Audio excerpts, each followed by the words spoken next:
সবাইকে আমন্ত্রণ জানাচ্ছি চ্যানেল 24 এর নিয়মিত স্বাস্থ্য বিষয়ক আয়োজন হেলথ ফর লাইফ অনুষ্ঠানে powered by Team Pharmaceuticals Limited এবং সাথে আছি আমি ডাক্তার অর্থি চক্রীফ। বয়ঃসন্ধিকাল একজন কিশোর কিংবা কিশোরীর শৈশব থেকে যৌবনে পদার্পণ করার মধ্যবর্তী সময়। এই সময়টিতে যেমন কিশোর কিশোরীর শারীরিক পরিবর্তন পরিলক্ষিত হয়, তবে মানসিক স্বাস্থ্যের বিষয়ে আমরা কতটুকু সচেতন? দর্শক, আজ কথা বলবো বয়ঃসন্ধিকালে কিশোর কিংবা কিশোরীর মানসিক স্বাস্থ্য নিয়ে, এবং এ বিষয়ে বিস্তারিত আলোচনায় আজ স্টুডিওতে আমাদের সাথে উপস্থিত আছেন অধ্যাপক ডাক্তার অভ্র দাস ভৌমিক, যিনি পরিচালক জাতীয় মানসিক স্বাস্থ্য ইনস্টিটিউট। স্যার, স্বাগত আমাদের আজকের আয়োজনে। ধন্যবাদ আপনাকেও আমাকে এই অনুষ্ঠানে আমন্ত্রণ জানানোর জন্য। আজকে একটা গুরুত্বপূর্ণ বিষয় নিয়ে আসলে আমরা আলোচনা করব। তো স্যার, বয়ঃসন্ধিকালটা তো একজন কিশোর কিশোরীর জন্য অত্যন্ত গুরুত্বপূর্ণ সময়। তো এই সময়টিতে একজন কিশোর কিশোরীর মানসিক স্বাস্থ্য কতটুকু পরিবর্তন হতে পারে এবং এটি যত্ন নেওয়াটা কতটুকু জরুরি বলে আপনি মনে করেন? ধন্যবাদ। আমরা যদি সারা পৃথিবী জুড়ে দেখি যে অ্যাডোলেসেন্ট পিরিয়ডটা যেটা, এটার পৃথিবীর প্রায় আমরা যত মানুষ আছি তার 1/6 কিন্তু আমরা অ্যাডোলেসেন্ট। এই পিরিয়ডটাকে আমাদের বলে যে লাইফের একটা ট্রানজিশনাল পিরিয়ড। শিশু থেকে আমরা বড়র দিকে দেব, এবং আমাদের যে বিকাশের আর্লি চাইল্ডহুডে একটা বিকাশ হয়, সেই বিকাশটাকে ধরে রাখার জন্য এবং ভবিষ্যৎ প্রজন্ম তৈরি করার জন্য এই যে বয়সটা বয়ঃসন্ধিকাল, এই সময় কিন্তু আমাদের সব দিকে যত্ন নিতে হয়। যেমন শারীরিকভাবে যত্ন নিতে হবে নিজেদেরকে, সেই সাথে আমাদের যে মানসিক স্বাস্থ্যের যে বিকাশটা ভবিষ্যৎ একটা নাগরিক হিসাবে, নাগরিক হিসাবে বা দেশের জন্য অবদান রাখার জন্য যদি গড়ে উঠতে হয়, এই সময়টায় আসলে আমাদের দৃষ্টিপাত করা খুব প্রয়োজন। এই সময়টায় কতগুলো জিনিস বড় ধরনের চেঞ্জ আছে। যেমন আপনি না এই সময়টা সে বাচ্চা না অ্যাডাল্ট, এই সময়টা কিন্তু খুব ভালনারেবল একটা কন্ডিশন।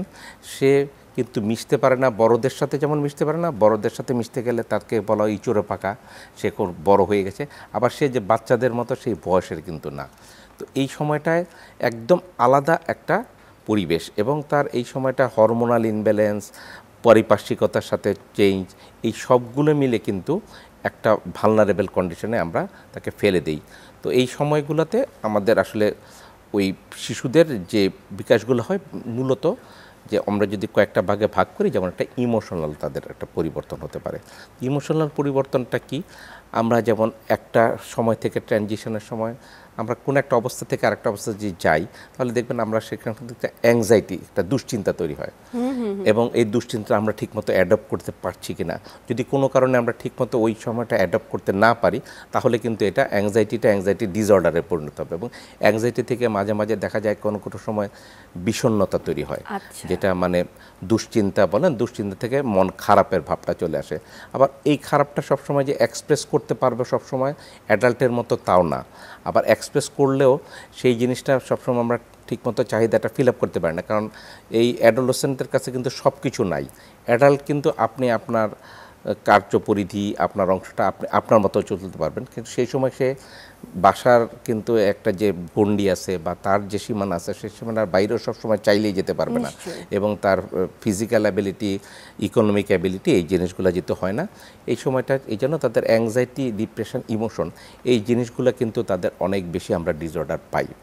এর বাইরে তাদের বিহেভিয়ারাল কিছু অ্যাবনর্মালিটি আমরা এই সময় পরিলক্ষিত হয়। যেমন একটা রুল যে মানতে হয় বাচ্চাদের ক্ষেত্রে, একদম আর্লি চাইল্ডহুডের বাচ্চাদের ক্ষেত্রে কিন্তু ওরকম রুল বাধা ধরা নাই, সে যে কোনোটা করলে সেটাকে মেনে নেওয়া হয়।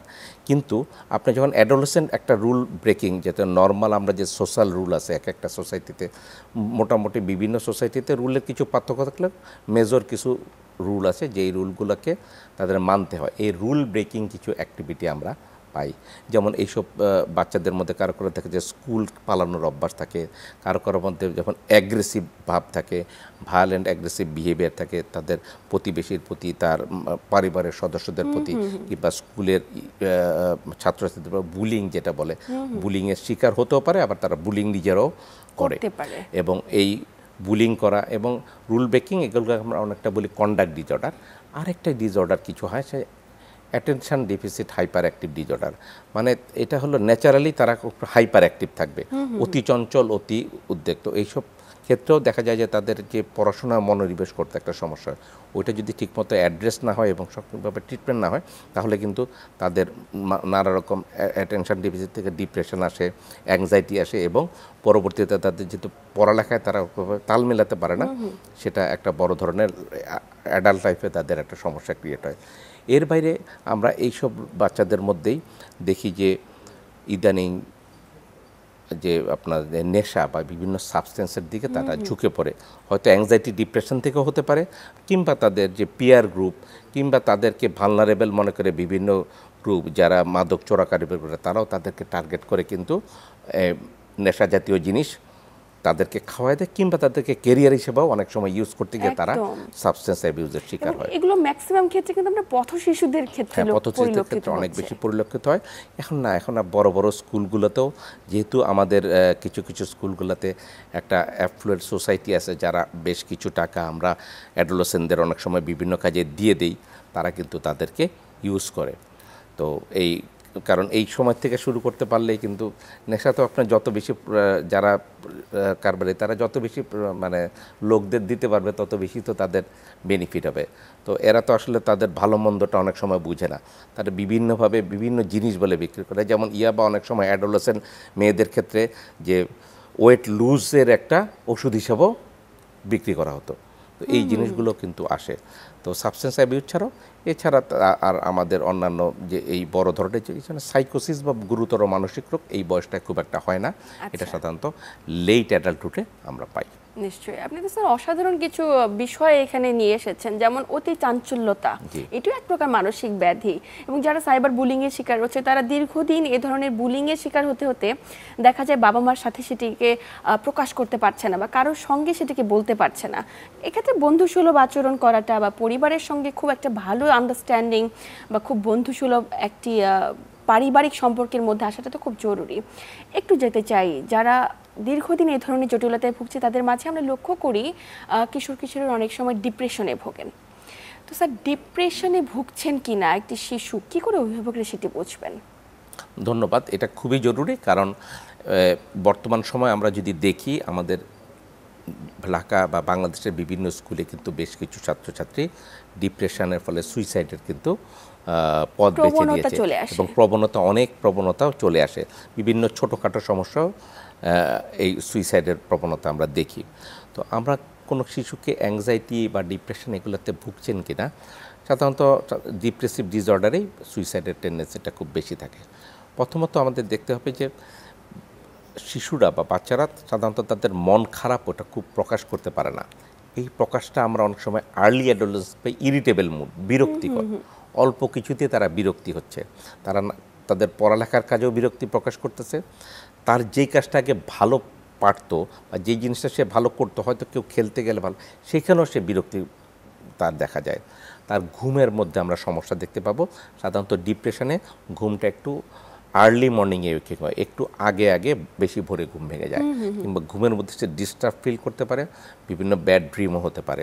তারপর তার খাওয়ার মধ্যে আমরা একটা খাওয়া বা রুচির মধ্যে পরিবর্তন দেখতে পাই। সাধারণত ডিপ্রেশনে তাদের খাওয়াটা কমে যায় এবং তারা খেতে চায় না। তাদের মধ্যে কনফিডেন্সের অভাব আমরা দেখতে পাই, যে তারা আত্মবিশ্বাসের অভাবে ভুগে এবং খুব রকম অস্থিরতায় ভুগে, অ্যাংজাইটি, তারা একটা নতুন কাজের দায়িত্ব নিতে চায় না, কাজ করতে চায় না। কাজের মধ্যে আমরা যাদের ডিপ্রেশন পাই তারা এনার্জির অভাব দেখা দেয়, সারা সময় হয়তো একটু কোনো এনার্জি পায় না, যে কোনো কিছু করতে গেলেই সে বলে যে তারা এনার্জি পাচ্ছে না। এবং ডিপ্রেশন যাদের থাকে তারা দেখা যায় কাজে কনসেন্ট্রেশন দিতে পারে না। তো আমাদের বাচ্চারা অনেক সময় আমাগুলো বলে যে আমি তো কাজে পড়ালেখায় মনোযোগ দিতে পারছি, আমরা মনে করি যে এটা বলতে ইচ্ছাকৃতভাবে সে বলছে যে পড়ালেখা অ্যাভয়েড, এটা কিন্তু তা না। যদি এরকম বলে বা আমার মনটা খারাপ, এখন আমরা বলি যে তোমার মন খারাপ থাকবে কি জন্য, তুমি খাওয়া পাচ্ছ, তোমার যা দরকার সবই পাচ্ছ, কিন্তু তারও যে মন খারাপ হতে পারে বিভিন্ন ছোটোখাটো ইমোশনাল বিষয়, কিংবা কোনো কাজ ছাড়াই হরমোনাল চেঞ্জের জন্য যে তার মন খারাপ হতে পারে, এই জিনিসটা কিন্তু আমরা নেই না। তখন বলি যে এটা একটা ফালতু ব্যাপার, এইটা কোনো একটা মন খারাপের কোনো, তোমার তো সব কিছুই আছে, তোমার কি দরকার বলো, কি কিনতে হবে দরকার, কিন্তু কিনে দিলেই যে মন খারাপটা ভালো হবে না সবসময়, এটা আমরা অনেক সময় বুঝি না। তো এই মন খারাপের ব্যাপারটা কিন্তু মানে ডিপ্রেশন যাদের আছে তাদের বলবে যে আমার মন খারাপ লাগে, আমার কোনো কিছু করতেই ভালো লাগে না, না পড়তে ভালো লাগে না, না খেলাধুলা করতে ভালো লাগে না, ঘুরতে ভালো লাগে না। এই দুইটা মানে জিনিস খুব সন্তানকে ভাইটাল, কোনো কাজে ইন্টারেস্ট পায় না। ইন্টারেস্টে পায় না। হ্যাঁ, তো অনেক সময় এক্ষেত্রে হয় যে হ্যাঁ আমরা খালি একটা কারণ খুঁজি যে কোন, কিন্তু কারণ ছাড়াও ডিপ্রেশন কিন্তু হতে পারে। নিশ্চয়ই। এখানে বাবা মার ভূমিকা কতটুকু? বাবা মার ভূমিকা হলো, আমরা অনেক সময় একটা কথা এখন প্রচলিত আছে যে বাচ্চার সঙ্গে বন্ধুত্ব সুলভ ব্যবহার করুন। এখন এই বন্ধুত্ব সুলভ ব্যবহার করতে গিয়ে মাঝে মাঝে এইটারও আবার অপব্যবহার হয়। বাবা মা কিন্তু বাচ্চার সমবয়সী বন্ধুদের মতো বন্ধু হতে পারবে না। একদম। বাবা মা এমন একটা ইউনিক জিনিস, সেটা পৃথিবীতে মাত্র একজন মানুষের দুটো জিনিস ফিক্স থাকে এবং দুইটা ডেট ফিক্স থাকে। যেমন দুটো জিনিস হলো, তার একজন বাবা আছে বায়োলজিক্যাল, একজন মা আছেন, আর দুটো দিনও তাদের ফিক্সড একজন মানুষের হিউম্যান বিইংয়ের, তার জন্ম যেদিন হলো এবং সে মারা যাবে যেদিন। এই দুটো জিনিস ফিক্স, আর বাকিগুলো কিন্তু ফিক্স নাই। কারো বন্ধু অনেক থাকতে পারে, আবার শূন্য সংখ্যাও থাকতে পারে, কারো ভাই বোন একটাও থাকতে পারে, অনেক থাকতে পারে। বাবা মা কিন্তু ইউনিক। এই বাবা মা কিন্তু বন্ধু হবে না, বাবা মা হবে বাবা মাই। বাবা মার সঙ্গে সন্তানের সাথে মিলতে হবে বলতে, তার যে কষ্টটা সেটা বুঝার মতো পর্যায়ে তাকে নিয়ে আসতে হবে। সে তার সঙ্গে মিশবে, কিন্তু বন্ধুর জায়গাটা সব দখল করে নেবে না, কারণ বন্ধুত্বেরও কিছু জায়গা তার অপশন রাখতে হবে। বাবা মা যদি বন্ধু হয়ে যায়, তার বন্ধুরা কই যাবে? সুতরাং এই জন্য আমরা অনেক সময় বলি যে বন্ধুত্বপূর্ণ সম্পর্ক করতে গিয়ে বাবা মাকে যেটা বলে একদম সব কিছুর দায়িত্ব বাবা মাই নিয়ে নেয় না, তাকে সেলফ ডিপেন্ডেন্ট করতে হবে। তাদের অন্যদের সঙ্গে মিশাটা শিখতে হবে, তার সমবয়সী গ্রুপের সাথে সে যেন চলতে পারে, এই চলাটাও আমরা শিখতে হবে। এইখানে যে যে সমস্যাগুলোতে পড়ছে সেগুলো নিয়ে কিছু বাবা মার সাথে কথা বলবে, সেই লেভেলে যে কথা বলবে, সব সমস্যায় সে সমাধান করে দেবে না, যে বলবে যে তুমি কি কি অপশন করতে পারে, এগুলো তাকে সেলফ ডিপেন্ডেন্ট করার ওয়েটা থেকে হবে। আমরা অনেক সময় বন্ধু হতে গিয়ে যেটা হয়, একটা হলো কিছু কিছু বাবা মা এটাকে খেয়ালই করে না, আর একটা হলো হতে গিয়ে সব দায়িত্ব নেয়। এই দুটো কোনোটাই করা যাবে না। করতে হবে যে আপনি কিছু শাসনও থাকবে, আবার আপনার অ্যাডভাইসও থাকবে, আবার কিছু কিছু জায়গায় তাকে ছাড়ও দিতে হবে। এই সম্পর্কটা যদি থাকে, তাহলে বাবা মার সম্পর্কটা হবে বন্ধুত্বপূর্ণ। আমি আর একটু ছোট্ট উদাহরণ দিই। অনেক সময় দেখা যায় যে একটা ভুল কাজ করলো, যেমন আমি চা খেতে গিয়ে এই কাপটাকে ভেঙে ফেললো। এখন কোনো বাবা মা যদি বলে এই কাপটা কে ভেঙেছে, এখন আমি বলবো, আমি চাইবো যে সে সত্য কথাটা বলুক, কিন্তু সত্য কথা বললে যদি আমি তাকে বকা দিই তাহলে কিন্তু হবে না। হ্যাঁ, সত্য কথা বলছে, ঠিক আছে বাবা এটা ভেঙেছো, কীভাবে ভেঙেছো ভবিষ্যতে যেন না হয়। কিন্তু আমরা কি করি, যদি আমি স্বীকার করি কথাটা, তাহলে অনেক সময় দেখা যায় এমন একটা কথা বলি, এই জন্য পরবর্তীতে কিন্তু সে আর সত্য কথাটা বাবা মার কাছে বলে না, কিছুটা আতঙ্কিত হয়ে থাকে। সত্যটা বললে হয়তো বা আমার অনেক বেশি ঝাড়ি খেতে হবে, বকা খেতে হবে, কিংবা গায়ে হাত তুলবে। এবং এ ধরনের প্রবণতা কিন্তু বাবা মার রয়েছে আমাদের দেশে। তো স্যার, এই যে বাচ্চাগুলো এই ধরনের জটিলতায় ভুগছে, দীর্ঘমেয়াদী বা ক্রনিক ডিপ্রেশন, আমাদের দেশের অধিকাংশ বাবা মারা তো কখনো বন্ধুত্বপূর্ণ জায়গা থেকে ওই জায়গাগুলো বা ওই অবস্থানগুলো বোঝার চেষ্টা করে না। তো কখন চিকিৎসকের কাছে যাবেন, কিংবা কখন গুরুত্বপূর্ণ পদক্ষেপ নেবেন? হ্যাঁ, মূলত ধন্যবাদ। এই জায়গায় এইটা খুব গুরুত্বপূর্ণ যে সবসময় যে চিকিৎসকের কাছে যেতে হবে তা না। প্রাথমিকভাবে তারা নিজেরা সাপোর্ট দিতে চেষ্টা করবে। এক হলো বাবা মাকে বন্ধুর পর্যায়ে আসতে পারবে না, কিন্তু তাদেরকে সেলফ ডিপেন্ডেন্ট হওয়ার জন্য তাদের অ্যাডভাইস দিবে। আর যদি দেখে যে তার এই অ্যাডভাইসগুলো কিংবা এইসব ক্ষেত্রে তারা শিক্ষকদের সহযোগিতা নিতে পারে, যে তাদের ওখানে তার কোনো সমস্যা হচ্ছে কি না, স্কুলে কোনো প্রবলেম হচ্ছে কি না, এগুলো দেখেও যদি দেখে যে তার মন খারাপটার কোনো নির্দিষ্ট কারণ নাই, কোনো কজ খুঁজে পাচ্ছে না, কিংবা সে প্রতিনিয়ত বলছে তার ভালো লাগতেছে না, কাজ করতে ইচ্ছা করছে না, পড়তে ইচ্ছা করছে না, তখন আসলে ওই সময়টায় এবং বলছে যে আমি যদি মরে যেতাম তাহলে মনে হয় ভালো হতো। অনেক সময় আমরা বলি না সুইসাইড কথা ডাইরেক্ট, সেই সব ক্ষেত্রে আমরা কিন্তু চিকিৎসকের পরামর্শ নেওয়াটা খুবই জরুরি। নিশ্চয়ই। এই যে মরে যাওয়ার প্রবণতা এবং ক্রনিক ডিপ্রেশন থেকে আমাদের দেশের প্রেক্ষাপটে কিংবা বিশ্বব্যাপী অসংখ্য কিশোর কিশোরী কিন্তু আত্মহত্যার প্রবণতা কিংবা সুইসাইডাল অ্যাটেম্প্ট গ্রহণ করছে, এই বিষয়টিকে আপনি কিভাবে দেখছেন? হ্যাঁ, অবশ্যই এই বিষয়টাকে খুবই সিরিয়াসলি দেখব এবং খুব মানে গুরুত্বের সাথে বিবেচনা করি আসলে আমাদের বাবা মা নিতে হবে। কারণ ওই সময়টায় যদি আমরা সঠিকভাবে সাপোর্ট না দিতে পারি, ইমোশনাল যদি কোনো প্রবলেম হয়ে থাকে, সেটা ইমোশনাল সাপোর্টটা যেমন সাইকোথেরাপি বা কাউন্সিলিংয়ের মাধ্যমে দিতে হবে, তেমনি যদি ইমোশনাল সমস্যার বাইরেও তার ডিপ্রেশন দেখা দেয় তাহলে অ্যান্টি ডিপ্রেশন কিছু ওষুধ আছে যেই জিনিসগুলো তাকে ওই অ্যাংজাইটিটা এবং ডিপ্রেশনটাকে তাকে রিলিভ করে, সেই ওষুধের সহায়তাও আমার প্রয়োজন হতে হবে। কিংবা তার সাচেস তার অ্যাটেনশন এডিএসডি আছে, হাইপার অ্যাক্টিভিটি আছে, কিংবা তার কোনো আমাদের অজান্তে কোনো এডিকশানে পড়ে গেছে, সেগুলো থেকে কিন্তু তাদের সুইসাইডাল টেন্ডেন্সি আসে যখন সে ছুটতে চায়। এটা অনেক সময় যে বাবা মার কাছে ফ্রি থাকলেও সমস্ত কিছু তো বলতে পারে না, সাইকিয়াট্রিস্ট বা সাইকোলজিস্টের কাছে গেলে কিন্তু সে ফ্রি তার কথাটা যদি প্রকাশ করতে পারে তাহলে ওই সমস্যাগুলো থেকে বেরিয়ে আসার পথ কাউন্সিলিংয়ের সাথে সাথে ওষুধের প্রয়োগ, দুইটার কম্বিনেশন করে ফ্যামিলিকে অ্যাটাচ করে যদি আমরা ট্রিটমেন্ট দিতে পারি তাহলে কিন্তু এই সুইসাইডগুলো আমরা প্রিভেনশন করতে পারবো। একদমই স্যার, এক্ষেত্রে যদি বাবা মারা শুরুতেই সচেতন হয়ে যায় কিংবা প্রাথমিক অবস্থায় তারা যদি নিজেরাই একটু কাউন্সিলিং করে, হয়তো বা চিকিৎসক পর্যন্ত যেতে হয় না, আর চিকিৎসকের কাছে যাওয়ার পরে যে আপনি যে ওষুধ গ্রহণের কথা বলছেন, আমাদের দেশের প্রেক্ষাপটে বাবা মারা মনে করে থাকে যে এই ওষুধগুলো একবার গ্রহণ করলে তাকে লাইফ লং কন্টিনিউ করতে হবে এবং এগুলো আসলে ঘুমের কারণ হতে পারে বা এই ওষুধগুলো খেয়ে বাচ্চাটি আরও বেশি অসুস্থ হয়ে যাচ্ছে, এ ধরনের একটি ভ্রান্ত ধারণা রয়েছে। এটি নিয়ে বলার কি রয়েছে? ধন্যবাদ। একটা ওষুধ তখনই একটা ওষুধ হিসেবে কারোর জন্য কার্যকর হবে যখন প্রত্যেকটা ওষুধে কিছু সাইড এফেক্ট থাকবে। আমরা ওষুধটা তখনই দিব যখন তার সাইড এফেক্ট থেকে গুড এফেক্টটা বেশি হবে, তখনই সেটা ওষুধ হিসেবে হবে। যদি কোনো কিছু কেউ মানে আপনি যদি সঠিক ডাক্তারের কাছে নিয়ে যান তাহলে তার জন্য ওষুধ প্রযোজ্য হলেই দিবে। এবং এই ওষুধগুলো সাধারণত ঘুমের ওষুধ নয়। ঘুমের ওষুধগুলো যদি ডাক্তাররা সাধারণত দেয়, ইনিশিয়ালি খুব বেশি রকম সমস্যা যদি কেউ থাকে, কোনো কারণে অ্যাংজাইটি এত বেশি থাকে যে সে তাকে প্রিভেন্ট করতে পারতেছে না সুইসাইডাল, কিংবা তার ইমোশনাল, এগুলো সাধারণত অনেক সময় ইমোশনাল চেঞ্জ, যে অ্যাডোলেসেন্ট পিরিয়ডে কোনো একটা ইমোশনাল সম্পর্কে ব্রেকআপ হলো, কিংবা তার একাডেমিক পারফরমেন্স সে সঠিকভাবে করতে পারলো না। মানুষ পরীক্ষায় কিন্তু পাস ফেল আসেই, আমরা ফেলটাকে এমনভাবে নেই এটা মানে জীবন শেষ হয়ে গেল। এই অংশটা অনেক সময় বাবা মার নিজেরও আমরা চাপ দেয়, কিংবা নিজেও কেউ কিন্তু তার একাডেমিক পারফরমেন্স খারাপ হলে তার ভালো লাগার কথা না, এটা নিতে পারে না। ওই সময়টা ইনিশিয়ালি হয়তো সিডেটিভ ওষুধ কিছুটা বেশি দেওয়া হতে পারে, কিন্তু লং টার্ম হিসাবে যেসব ওষুধগুলো সাধারণত দেওয়া হয় সেটা সাধারণত সিডেটিভ না। এবং শুধুমাত্র ডিপ্রেশন বা বড় ধরনের ডায়াগনোসিস হলে দীর্ঘদিন ওষুধ আসলে দেওয়া দরকার, অ্যাটলিস্ট 6 মাস। না দিলে আসলে ওইটা পরবর্তীতে আবার তার পুরোপুরি না গেলে, রিজলভ না হলে তার আবার প্রবণতা থাকে। আর কিছু কিছু ওষুধ এখন আমরা বলবো যে বাংলাদেশে এমন যে ওষুধ আছে উন্নত বিশ্বের সাথে তাল মিলিয়ে প্রায় সবগুলো ওষুধই যেগুলো উন্নত বিশ্বে আছে সেগুলো আছে, এবং এইসব ওষুধগুলোর সাইড এফেক্ট কিন্তু খুব কম, সামান্যই। তার গুড এফেক্ট যেটা পাওয়া যাবে সেটার থেকে সাইড এফেক্ট অবশ্যই অনেক কম, বেশিরভাগ ক্ষেত্রে তাই। এবং যদি সঠিকভাবে ডাক্তারের কাছে নেওয়া হয় এবং সে সঠিকভাবে চিকিৎসা যদি ডাক্তার দিতে পারেন তাহলে আমি মনে করি যে যেই ওষুধগুলো আমরা ব্যবহার ইদানিং করছি সেগুলোর গুড এফেক্টটাই বেশি।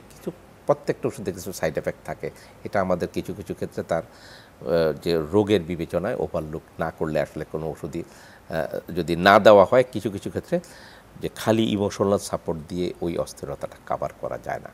নিশ্চয়ই স্যার, এই যে এতগুলো তথ্য জানালেন এবং প্রত্যেকটি ইনফরমেটিভ, আমরা আসলে অত্যন্ত আনন্দিত এবং আমাদের প্রত্যেকটা দর্শক আপনার প্রত্যেকটি কথার দ্বারা উপকৃত হয়েছে। আমরা আলোচনার একদম শেষ প্রান্তে, তাকে আন্তরিক ধন্যবাদ।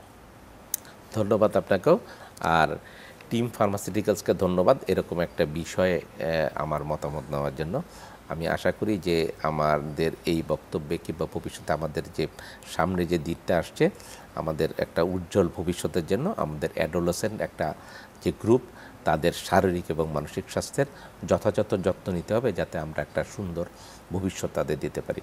ধন্যবাদ আপনাকে, ধন্যবাদ চ্যানেল 24 এবং টিম ফার্মাসিউটিক্যালসকে এই আয়োজনের জন্য।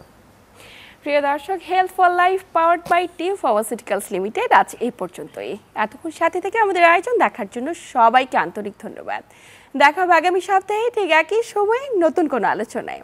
ততক্ষণ পর্যন্ত সবাই ভালো থাকুন, সুস্থ থাকুন এবং চ্যানেল 24 এর সাথেই থাকুন।